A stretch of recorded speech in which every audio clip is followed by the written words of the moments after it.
All right, so we're talking strength training today. There's a lot of misconceptions out there on what it should actually be. Sometimes it's a little bit too one-sided and not evaluating enough variables. So we're breaking down a couple of variables today here. Every time we create a strength program at Kinesis, we're looking at a couple of key categories. Assessments, injuries, athlete profiles, load types, load intensities, rep ranges, goals, and within goals, there's physiological and neuromuscular, life factors, and coaches' input. So basically, with an assessment, we start every single session with an assessment. You have to see what's going on first. We are evaluating general movement patterns, sport-specific biomechanics, global and local mobility, global and local strength, global and local stability, global and local motor control, and also communication is key. Having a conversation with that athlete is going to be really, really important. Injuries, we're looking at acute injuries, chronic injuries, acute on chronic injuries, likelihood of an injury happening, and someone's overall injury history. From there, we're looking at an athlete profile, right? We want to categorize this athlete. What is the sport they're playing? What is the demands of that sport? And what kind of muscle type are they? Are they type 1, type 2? Are they muscle or tendon dominant? What is their sport age, their biological age, their weight room age? What phase of the season are they in? What gender are they? And what other sports have they played in the past? Moving on, then we have some load types, right? We have concentric, eccentric, isometric, isokinetic, dynamic, and plyometric.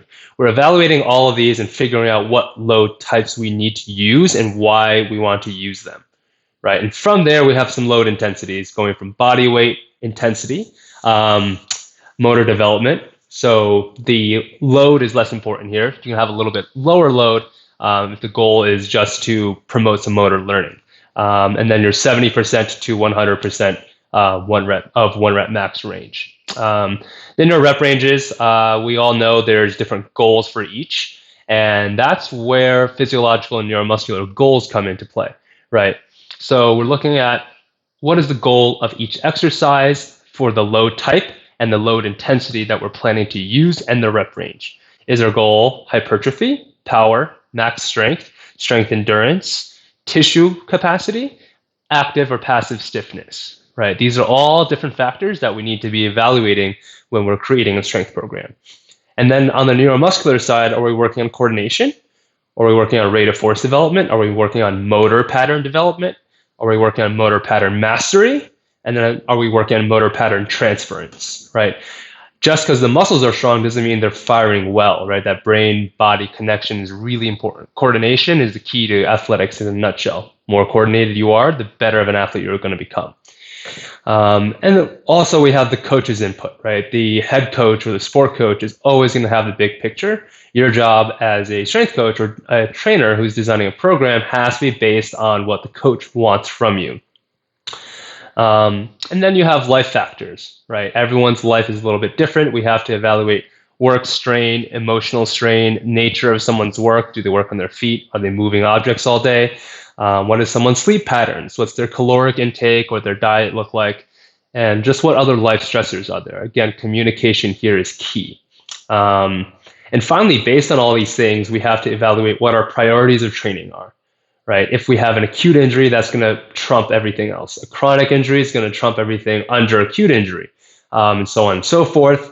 Some other key things to evaluate for priorities are, is there a major biomechanical deficit? Is there a major lumbopelvic weakness? Is there a major unilateral weakness? And from here, you can kind of create the variable chart that you have and start piecing together what exercises you want to use, how you want to load them, what rep range you want, and what the goal is for each exercise before you start sequencing them, right? We want maximal training effect, right? So if the exercise is not in the right place, it's losing an effect, right? You want to squeeze the most out of every session, so you want to make sure your exercises are placed in the right area with the right timing. And lastly, you want to look at how are you going to schedule this entire program, right? That the life factors is a big, big part of this, right? We're looking at how often and how hard are we training throughout an entire block of training, right? And we can't really come up with that equation unless we are openly communicating with the athlete and the coach, saying where is it best to place these sessions and how hard should each of these sessions be. And that's a brief glimpse into how we're doing our program design over at Kinesis. And there's a lot going on, but it's important to make sure we're not just evaluating a couple variables. A lot of programs out there are just how much weight, how much percentage of a 1 rep max are we lifting, and how often are we lifting, right? There's a lot more that goes on into program design, and we should be evaluating all these variables. Thanks, guys.